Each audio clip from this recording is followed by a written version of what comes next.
sedikit ketelitian Al-Quran. Dia waktu menjelaskan tentang pembocoran perahu, itu dia katakan, saya sengaja membocorkannya. Dia berkata saya. Kita bandingkan, waktu membunuh anak, dia berkata kami membocorkannya, membunuhnya. Waktu membangun itu, dia tidak berkata saya, dia tidak berkata kami, tetapi Tuhan menghendaki. Apa maknanya ini? Kalau buruk, nisbahkan pada diri Anda, jangan berkata Tuhan. Kalau buruk? Kalau buruk. Nah, kalau ada sisi baiknya, ada sisi buruknya, katakan kami. Yang baik itu dari Tuhan, yang buruk itu dari saya. Ya. Kalau semuanya baik, nisbahkan kepada Tuhan. Tembok ini baik nih. Dia tidak berkata itu saya mau, itu Tuhanmu yang mau. Tapi kita tahu dari mana Pak sebetulnya baik sama buruknya? Nah ini kita lihat sekarang. Baik tidak membangun tembok yang buruk?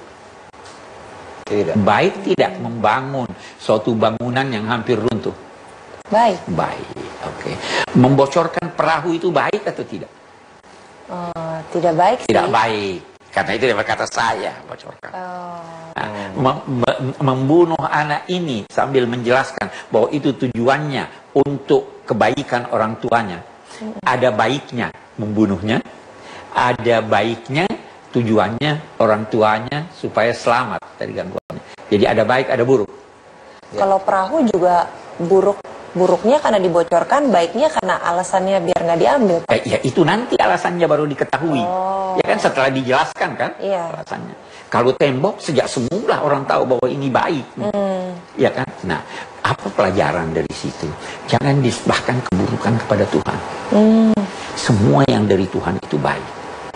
Kalau Anda menemukan sesuatu yang buruk, katakan itu karena saya. Lakukan introspeksi. Oke, itu kita lihat. Jadi ayat-ayat kita ini ingin berkata begini, bahwa dalam hidup ini tidak semua itu terjangkau oleh akal. Dalam hidup ini ada hal-hal lahiriah, ada juga hal-hal batiniah. Nah, Nabi Musa faham yang lahir, tetapi apa di balik itu ada yang beliau tidak faham. Nah, sang guru ini seperti halnya pembimbing spiritual. Pembimbing spiritual itu harus faham siapa yang dibimbingnya, apa kelemahannya, apa ininya, ya kan?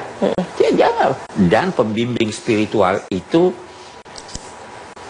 karena harus paham siapa yang dibimbingnya, dia bagaikan psikolog yang bisa membimbing. Sekarang kita ini banyak orang berkata, itu si A pembimbing spiritual saya. Boleh, kalau dia tidak mengerti agama, tidak mengerti jiwa siapa yang dibimbingnya, tidak melaksanakan tuntunan agama secara baik sehingga wajar diteladani, tidak wajar dijadikan pembimbing spiritual. Anda punya pembimbing spiritual? Enggak ada. Syukurlah. Kenapa saya berkata syukur? Tidak semua orang mampu menjalankan tuntunan-tuntunan yang dalam konteks pengetahuan tentang yang batin. Itu orang-orang tasawuf. Kita ini yang lahir-lahir raja lah yang kita laksanakan, ya kan? Itu syariat. Setiap syariat itu ada hakikatnya. Ya. Salat, kita salat yang lahir dari salat yang lahir yang kita lihat dari salat hanya ucapan perbuatan. Hakikatnya apa? Mengabdi kepada Allah. Hakikatnya menghormati Allah. Hakikatnya bahwa kalau ada yang butuh, Anda harus berikan kalau Anda mampu. Kenapa? Karena ketika Anda sholat, Anda meminta kepada Tuhan dan mengharap Anda dibantu. Kalau begitu, kalau Anda punya, lantas ada orang yang minta. Tidak adil Anda kalau Anda hanya mau dibantu Tuhan. Waktu Anda butuh. Itu dia hakikatnya sholat. Baiklah, nanti kita lanjutkan lagi Pak Nurais dan juga Sivana. Baik pemirsa, kita akan masih kembali lagi dalam Tafsir Al-Misbah.